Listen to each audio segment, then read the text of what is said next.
व्यासपीठावर उपस्थित सर्व प्रतिष्ठित मान्यवर, मोठ्या संख्येमध्ये इथं आलेले आमचे सर्व कुटुंबाचे आमचे सर्व सदस्य, या नियोजनामध्ये असलेले आमचे सर्व माझ्या भावांसारखं नातं असलेले आमचे सर्व कार्यकर्ते, बंधू भगिनी आणि प्रिंट आणि इलेक्ट्रॉनिक मीडियाचे आमचे सर्व सहकारी,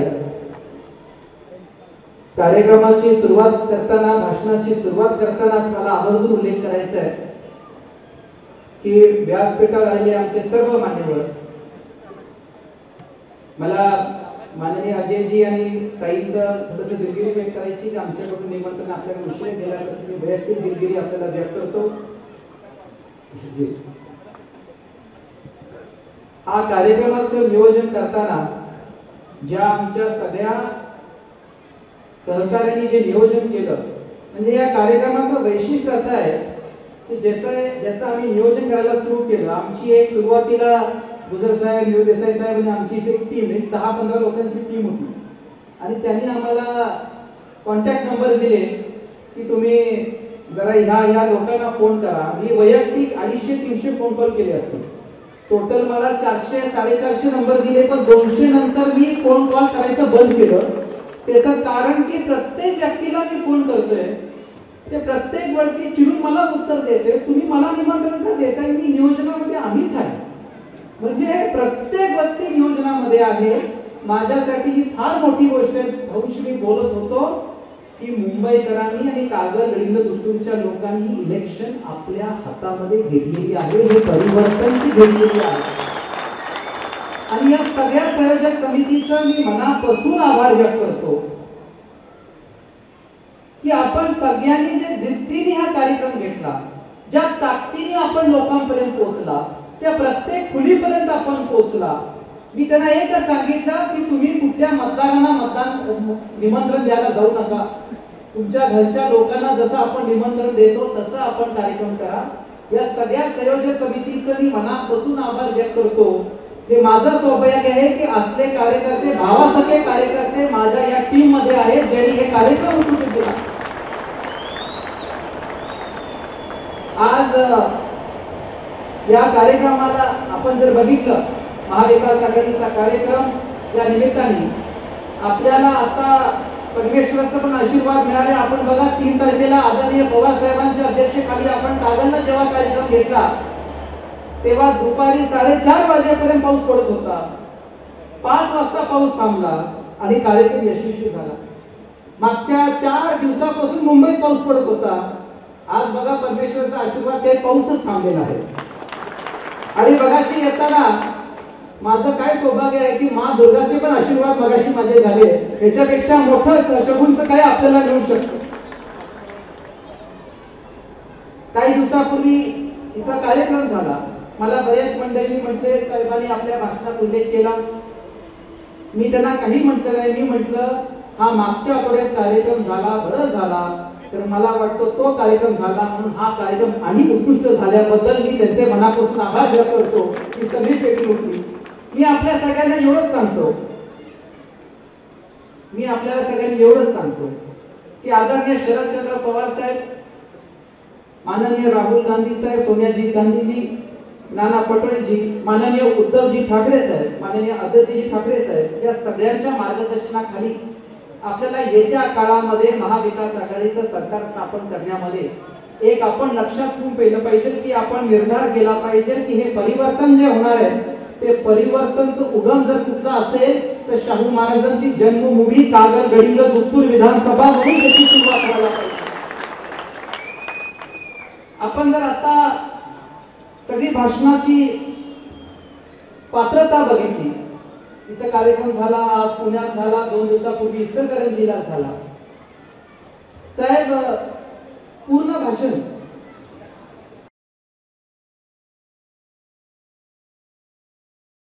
थोडं इकड तिकडचे मुद्दे आणि 75% माझ्यावर टीका टिप्पणी केली जाते। मला येताना बऱ्याच मंडळींनी चिठ्ठ्या दिल्या, याला उत्तर द्या, त्याला उत्तर द्या। मी आपल्याला सांगू, हे जे काही लोक टीका करतात ना, त्यांना तुम्हाला फक्त टीकेमध्ये गुंतवायचं। त्या लोकांना विकासाचं काय केलं नाही आणि विकासाचं काही धोरण नाही म्हणून हे टीकेमध्ये तुम्हाला अडकवतात, त्याला उत्तर द्यायचं असेल तर येत्या काळामध्ये विकासाच्या विजन आणि मॉडेलवरच त्यांना ते उत्तर दिलं पाहिजे, त्याच्यावरच आपण बोललो पाहिजे. आज इथं येताना साहेब, इथं येताना मी आमचे उत्तूरचे सुभाष पाटील कुठे आहे का? हा कुठे आहे बघा, ते एक टॅक्सी चालक आहे. आम्ही गणपतीच्या काळामध्ये उत्तूरमध्ये एक मीटिंग घेतली होती, तेव्हा एक सुभाष साहेब भेटले. ते म्हटले मी टॅक्सी चालवतो. त्या दिवशी त्यांना म्हटलं की या कार्यक्रमाला परिवर्तनाचं काय, तुमच्या टॅक्सीमध्ये हा समोरची गाडी आहे ना, त्यांच्या टॅक्सीमध्ये मी आलो. की का आलो? त्याचं एक प्रतीक आहे की आपल्या उत्तूर परिसरामध्ये, गडिंग्लज परिसरामध्ये, कागल परिसरामध्ये जी लोक कष्टाने इथं काम करतात, आपण जेव्हा इथं भाषण करतो, आपण त्यांच्या ज्या वेदना आहेत, त्यांच्या ज्या अडीअडचणी आहेत, त्यांच्या पिढीसाठी, त्यांच्या मुलांसाठी, त्यांच्यासाठी निवडून दिल्यानंतर आपण 5 वर्ष काय काम करणार, या गोष्टीचं अधिक भाषण आपण केलं पाहिजे. मला वाटतं ते कुठल्याही कार्यक्रमामध्ये आमच्या विरोधकांकडून ते कुठलंही भाषण झालं नाही. या प्रत्येक पुण्यामध्ये मी वैयक्तिक फिरलोय. मी आमच्या विरोधकांना सांगतो की या प्रत्येक लोकांच्या अडीअडचणीमध्ये आपण जर जास्त बोललो असतो तर मला असं वाटतं की त्या लोकांचा आशीर्वाद आपल्याला जास्त मिळाला असता. इकडच्या परिसरांच्या लोकांच्या पुढीमध्ये लोकांना 3-3 शिफ्ट मध्ये काम करावे लागते. का करावं लागतं? तर एवढी लोक एका पुढीमध्ये एका वेळी झोपू शकत नाही.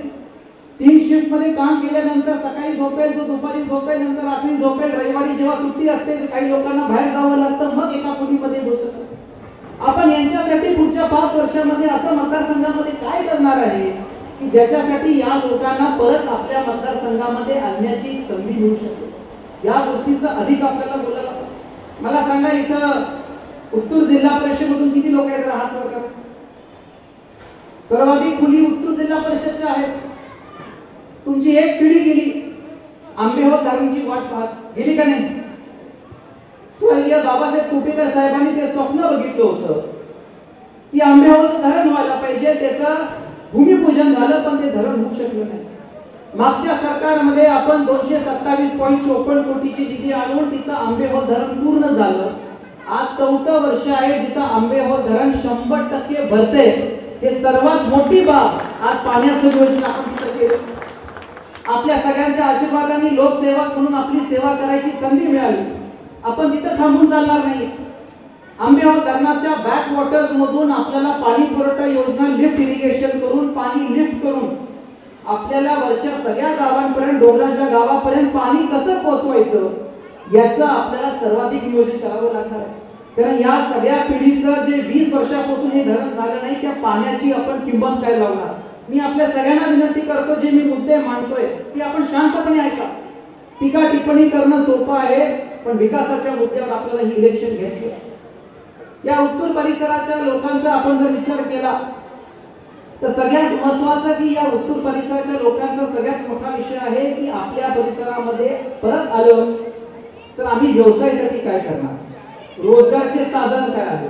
बँकांना कर्ज देताना त्या अडचण निर्माण होते की भूखंडांची जमीन असल्यामुळे या लोकांना सगळ्यात महत्वाचं की या लोकांना कर्ज मिळत नाही. येत्या काळामध्ये त्याचा मार्ग एकच आहे. आपल्या गडिंग्लज परिसर आणि उत्तूर परिसरामध्ये जी MIDC गडिंग्लज मध्ये होती ती गडिंग्लज परत स्वर्गीय बाबासाहेब कुपेकर साहेबांनी गॅमॅक कंपनीचं उद्घाटन केलं होतं. ज्या वेळापासून हा मतदारसंघ कागल विधानसभामध्ये आल्यानंतर ज्यांच्याकडे ती जबाबदारी होती ती गॅमॅक कंपनी पडूनच गेली. येत्या काळामध्ये माझ्यासाठी सगळ्यात महत्वाचं धोरण आहे की Gadhinglaj MIDC 5 star Kagal MIDC पेक्षा जास्त आपण डेव्हलप करू.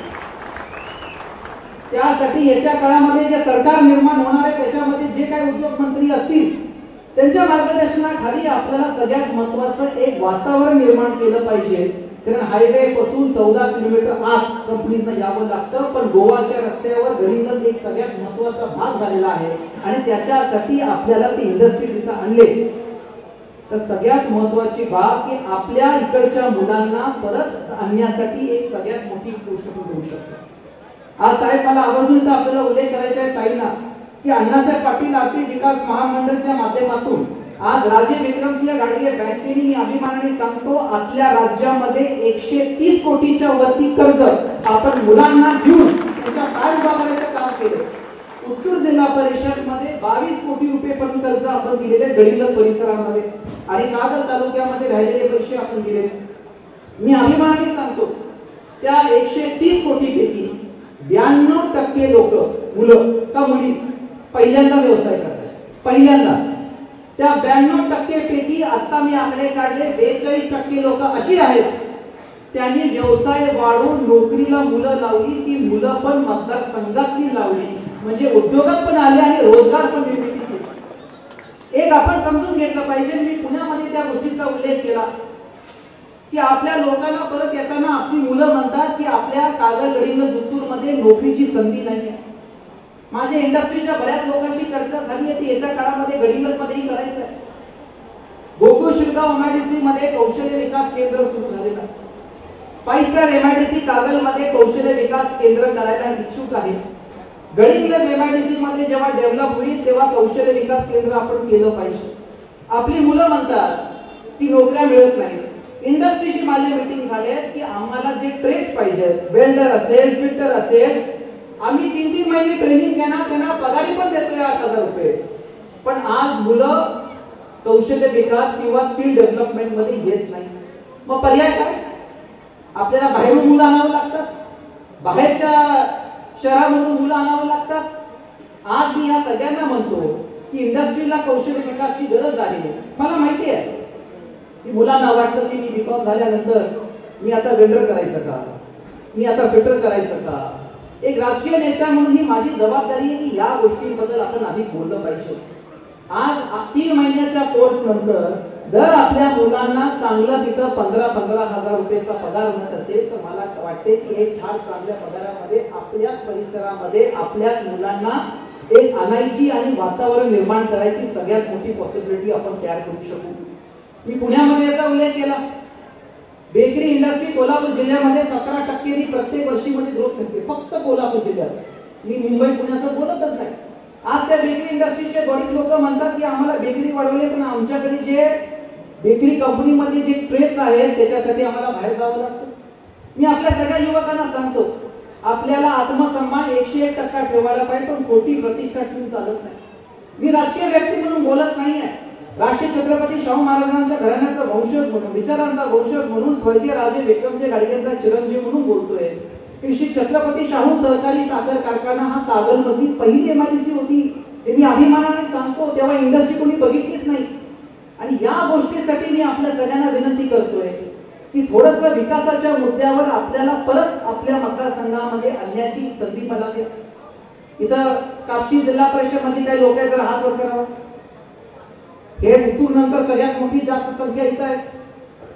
कापशीमध्ये पाण्याच्या नियोजनाचा विचार केला साहेब तिथे चिकोत्रा धरण होता. ते धरण 2001 ला झाला. पाण्याचा स्रोत एकच होता. कधीही पाणी 100% भरलं नाही. या सगळ्या लोकांनी काय केलं राजकीय एक यंत्रणाकडे गेले. उन्हाळा आला राजकीय यंत्रणाकडे जायचं. यंत्रणा पाटबंधारे अधिकाऱ्यांना फोन करायचं तू पाणी सुरू कर. त्यांनी पाणी सुरू केलं तर नेत्याचं जय जयकार करायचं पण कोणी विचारच केला नाही ते धरण 100% भरण्यासाठी आपण काय करायचं. साहेब फायदे फार केला आम्ही फार काही नाही केलं. त्या चिकोत्रा धरणावर चारी बाजूनी डोंगर आहे. तिथं आरंगोंडी नावाचा पठार आहे. तिथं आम्ही गेलो. तिथं 8 लाख रुपयाचा मातीचा बंधारा म्हणतो. पाणी अडवलं चर मारली आणि पाणी ओढवलं. मी तुम्हाला सांगू आज ते सगळं पावसाचं पाणी डोंगरावरून जे वळवलं ते चिकोत्रा धरणात गेलंय. साहेब आज 6वं वर्ष आहे चिकोत्रा धरण 100% भरले. कापशी जिल्हा परिषद साहेब टँकर मुक्त आहे. आता मला सांगा 8 लाखाचा बंधारा करायला किती वेळ लागला होता. याच्या पुढेही आमदार झाल्यानंतर आपला लोकसेवक झाल्यानंतर तिथं आणि 2 बंधारे बांधायचे. ते बंधारे बांधल्यानंतर मी तुम्हाला शब्द देतो जगातलं सगळ्यात कमी पाऊस चिकोत्रा धरणात भरू दे तरीही ते धरण 100% भरेल. ही व्यवस्था आपण केली पाहिजे. आपल्या माता भगिनींना किती वेळा स्वच्छ पाण्यासाठी रांग लावायला पाहिजे याचाही आपण विचार केला पाहिजे. या सगळ्या गोष्टी मी आपल्याला सांगतो. आज उत्तूर गडिंग्लज आणि या कागल परिसरामध्ये स्वर्गीय राजे विक्रमसिंह घाडगे साहेब असतील, स्वर्गीय मंडलिक साहेब असतील, स्वर्गीय बाबासाहेब कुपेकर असतील, इव्हन स्वर्गीय श्रीपतराव शिंदे साहेबांचा मला इथं उल्लेख केला पाहिजे. हे पुरोगामी विचाराची मतदारसंघ आहे आणि त्याच्यामध्ये लोकांना प्राधान्य देऊन आपण कसं वाढलं पाहिजे याचा विचार आपण नेहमी केला.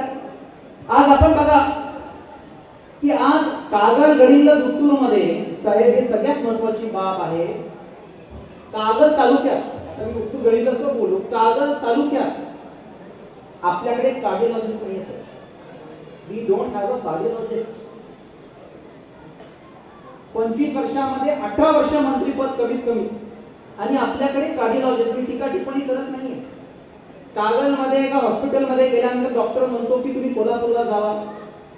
कागल ते कोल्हापूरच्या अँब्युलन्स मध्ये जेवढी लोक अँब्युलन्स मध्ये गेली, दुर्दैवी मी आकडा मांडतोय, शाहू महाराजांच्या कागल ज्या शाहू महाराज राजेश्वरी शाहू महाराजांनी प्लेगच्या नियोजनासाठी पुणे आणि मुंबई आणि ब्रिटिशांपेक्षा नियोजन केलं, त्यांच्याच कागलमध्ये त्या अँब्युलन्स मध्ये जाणारी जेवढी मंडळी आतापर्यंत 25 वर्षांमध्ये 67% लोकांची मृत्यू झाली. 67%, 67% लोकांची मृत्यू झाली. कागलमध्ये कार्डिओलॉजिस्ट नाही. बरोबर. येत्या काळामध्ये आरोग्याच्या सेवा आपल्याला बघायच्या असते की जेवढे काय आपले CPR आहेत, आरोग्य केंद्र सगळ्यांनी शांतपणे आहे, आरोग्य केंद्र आहेत, आरोग्य रुग्णालय आहेत, त्यांना पहिलं निधी देऊन आपल्याला त्यांना पहिलं म्हणजे आपल्या कागलमध्ये कार्डिओलॉजिस्ट, आपल्यामध्ये डायलिसिस सेंटर नाही. याचा कोण विचार करते? माझ्या माता भगिनी तर आहेत. प्रत्येक आज हॉस्पिटलमध्ये कॅन्सर बद्दल काउन्सिलिंग करायचं सेंटर नाहीये. आपण महिलांच्या कर्करोग बद्दल आपण बोलतो का? राजकीय लोक या विषयाला काही बोलत नाही. महिलांच्या कॅन्सर बद्दल आपण बोललं पाहिजे. माझ्या पत्नीने केअर फॉर हर नावाचा कार्यक्रम राबवलाय.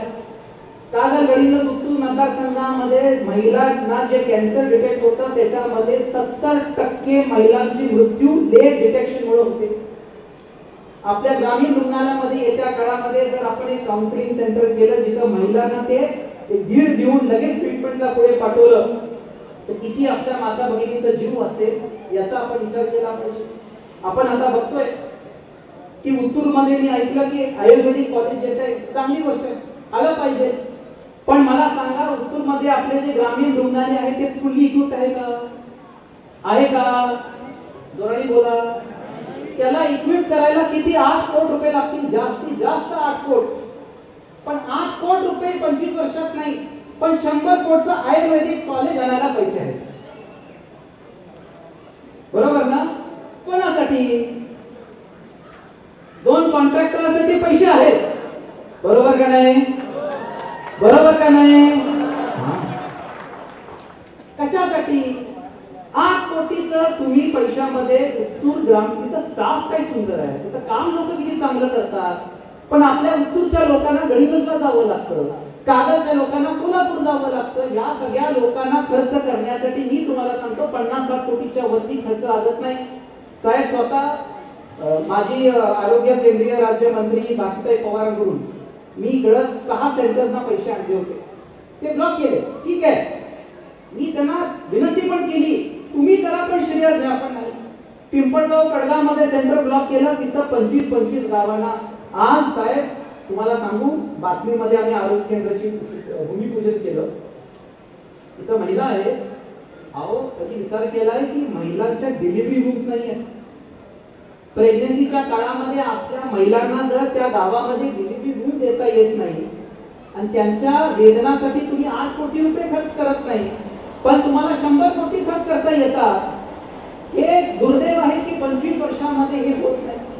त्याच्या पुढे जाऊन सांगतो, जिल्हा नियोजनच्या सदस्यांनी जेव्हा झालो, मला माहिती माझी पहिली निधी, मला अभिमान आहे त्या गोष्टीचा. कशासाठी खर्च झाला? हिंदवी स्वराज छत्रपती शिवाजी महाराजांच्या समोर मी बोलतोय, शाहू फुले आंबेडकरांच्या विचारांनी बोलतोय. आत्या गावामध्ये आरोग्य केंद्राला टॉयलेट बांधण्यासाठी, माझी महिला टॉयलेट बांधण्यासाठी पहिले पैसे माझे खर्च झाले, याचा मला अभिमान आहे. आज आपल्या आरोग्य केंद्रामध्ये महिलांना टॉयलेट नाही. त्या महिन्याच्या त्या दिवसामध्ये ती महिला त्या हॉस्पिटलमध्ये कसं जात असेल याचा लोकप्रतिनिधी विचार करायला नको. हे बोलले विषय बोलले पाहिजे. आणि आरोग्याच्या दृष्टिकोनाने आज ही 25 वर्ष झाल्यानंतर आपल्याला पेशंट पुन्हा मुंबईला पाठवायला लागतात. याच्यापेक्षा दुर्दैवी बाब काय आहे की आज कागलमध्ये ट्रीटमेंट करायला हॉस्पिटल नाही. गोष्टीवर कोणी बोललं पाहिजे. त्यांनी टीका केली, मी टीका केली, आपण लोकांनी टाळ्या वाजवल्या, पण आपल्या प्रॉब्लेम्स बद्दल, आपल्या फ्युचर बद्दल, आपल्या भविष्याबद्दल 1% भाषण झालं नाही. ते टीका का करताय? तर मी टीकेमध्ये उतरलं पाहिजे, पातळी खाली घेऊन जायची. पण शाहू फुले आंबेडकर, छत्रपती शिवाजी महाराजांच्या पुतळ्याला आपण पूजन करून खालच्या पातळीची टीका व्हायची, माता भगिनीवर टीका करायची. हा विषय महत्वाचा नाहीये. मी आपल्या समोर काय सांगतोय, हे सगळे विकासाचे मुद्दे मी आपल्या समोर मांडतो. मी सांगू आपल्याला, मी इथं आपल्याला मतदान मागायला आलो नाही, हा समरजी घाडगे तुमचा आशीर्वाद मागायला आलेला आहे, एवढंच बोलतो. का मतदान मागत नाही? आज व्यासपीठावर आमचे सगळे नेते आहेत, त्यांनी आपल्या सगळ्याकडच्या मतदारांना किंवा आपल्या कुटुंबासह जपले. 3,37,128 माझी कुटुंबाची लोक आहेत. घरचा माणूस आशीर्वाद मागतो, बाहेरचा माणूस मतदान मागतो. या दोन्ही गोष्टींचा फरक समजून घ्या. आज शिवानंद काळे साहेब बोलले, संजयजी बोलले की माझ्याकडे माझ्या आदरणीय शरदचंद्र पवार साहेबांच्या रूपाने, श्रीकृष्णाच्या रूपाने एक सारखी आहे. पण आज कागल मुंबईच्या नियोजनासाठी व्यासपीठावर माझ्याकडे 3 श्रीकृष्ण येतो, 4 श्रीकृष्ण उपस्थित त्यांच्या रूपाने. आता तुम्हीच माझ्यासाठी मुंबईचं नियोजन केलं पाहिजे. का बोलतोय? इथं सगळी जी बसली आहेत ना व्यासपीठावर सगळे, त्याच्यातली 40% माझ्यावरती होती. मागच्या 40%. पण आज ती लोक झाडू काय लागेल? शिवसेना असेल, काँग्रेस असेल, राष्ट्रवादी असेल, महाविकास आघाडीचे सगळे घटक घरचा कार्यक्रम घेऊन समाजचे घाडगेला निवडून आणण्यासाठी आलीच नाहीये. कागल, गडिंग, दुत्तूर विधानसभेच्या परिवर्तनासाठी आले. ही इलेक्शन माझी नाहीच आहे. ही इलेक्शन तुमच्या परिवर्तनाची आहे, ही इलेक्शन तुमच्या भविष्याची आहे, ही इलेक्शन तुमच्या विकासाची आहे, ही इलेक्शन तुमच्या सुराज्याची आहे, ही इलेक्शन कागल, गडिंग, दुत्तूरचा कोंडाणा आपल्या हातात परत घेण्याची इलेक्शन आहे. माझे इंटरव्ह्यू बघा, मी प्रत्येक इंटरव्ह्यू मध्ये विकासाचा मुद्दा मानतो. आणि त्यासाठी मी आपल्या सगळ्यांना सांगतो, आरोप प्रत्यारोप होत राहतील. मी माझं पूर्ण भाषण विकासावर बोललोय. आज सचिन भाऊ असतील, थोरात साहेब असतील, शिंदे साहेब असतील, ताई असतील, आणि या व्यासपीठावर सगळे आले लोकांना आपला आशीर्वाद लागणार साहेब. कुठल्या व्यक्तीविरुद्ध ही इलेक्शन नाही, एका प्रवृत्तीच्या विरुद्ध इलेक्शन आहे. कागल, गडिंग, दुत्तूरचं आज मला सांगा, मुंबईमध्ये किती लोकांना माहिती आहे? तुम्ही मुंबईत काम करता, किती लोकांना, मुंबईच्या लोकांना माहिती की राशी छत्रपती शाहू महाराज कागलचे आहे? माहिती आहे का? तुम्हाला नाही पण बोलता येत नाही, लाज वाटते. का माहित नाही? अशी 25 वर्षामध्ये व्यवस्थापन होती, तरी कायमपणे ते प्रयत्न केला की शाहू महाराज कागलचे, त्याचं मार्केटिंग नाही व्हायला पाहिजे. आणि हेच आपल्याला येत्या काळामध्ये कृतीमधून घडून द्यायचं आहे. आपण नाही साहेब, आपण सगळे त्यांचे विचारांचे वंशज आहोत. आपल्या सगळ्यांची जबाबदारी आहे, समरजी घाडगेची नाही, आपल्या सगळ्यांची जबाबदारी आहे. मी आपल्याला एक संधी माझ्यासाठी मागत नाही, आपल्या सगळ्यांसाठी मी एक संधी मागतो. निमित्त मी आहे. भारतरत्न डॉक्टर बाबासाहेब आंबेडकरच्या संविधानाखाली हा समरजित घाडगे, माझ्या नावामध्ये 2 सिंह आहेत, समरजित सिंह आणि विक्रम सिंह. तुमच्या आशीर्वादाने आणि 2 सिंह मला मिळाले, तर सत्यमेव जयतेचा एक शिक्का मला 4 सिंहांचा मिळाला, तर मोठ्या प्रमाणामध्ये आपल्या कामात आहे. आणि व्यासपीठावर असलेल्या मी सगळ्यांना मनापासून आभार व्यक्त करतो. एक थोडक्या निरोपावर आपण सगळी मला आशीर्वाद द्यायला आला. या समरजित घाडगेला बऱ्याच गोष्टी माहीत नसतील, पण या समरजित घाडगेच्या रक्तामध्ये एक आहे, आपल्यासारख्या आदर्श घेऊन लोकांची सेवा करायचं माझ्या रक्तामध्ये आहे. आणि सर्वसामान्य लोकांच्या सेवा करण्यासाठीच मी आलेलो आहे. शेवटी जाताना एवढंच बोलतो की आपल्या सगळ्यांचा आशीर्वाद लागेल, आपल्या सगळ्यांचं या नियोजनामध्ये आपण सगळ्यांनी साथ दिली पाहिजे. कारण आता जी शक्ती आपल्या विरुद्ध उभारली तरी ठरवलंय. आज कोण कोण आलं, प्रत्येकाच्या शिक्क्या डोक्यावर किंमत लावली आहे. त्याला एवढे पैसे द्यायचे, त्याला तेवढे पैसे द्यायचे, जास्त खर्च झाला त्याला पैसे द्यायचे. प्रत्येक जणांचा स्वाभिमान विकत घेतला जाऊ शकतो. मी शेवटी एवढीच म्हणीन, मला कोणी विचारलं ही इलेक्शन कोणाची आहे, मी म्हटलं 2 व्यक्तींची इलेक्शन नाही आहे, कुठल्या पार्टीची पण इलेक्शन नाही आहे. जबाबदारीने बोलतो ही इलेक्शन म्हणजे निष्ठा विरुद्ध निष्ठेचे सौदागर. काय बोललो? निष्ठा विरुद्ध निष्ठेचे सौदागर. पहिली बोली लावली निष्ठेची स्वर्गीय शामराव भिवाजी पाटील साहेबांची, दुसरी निष्ठेची बोली लावली स्वर्गीय राजे विक्रमसिंग घाडगे साहेबांची, तिसरी बोली लावली स्वर्गीय मंडलिक साहेबांची, चौथी बोली लावली बाबासाहेब कोपेकरांची. पण आता जी बोली लावली ती महागात पडणार आहे.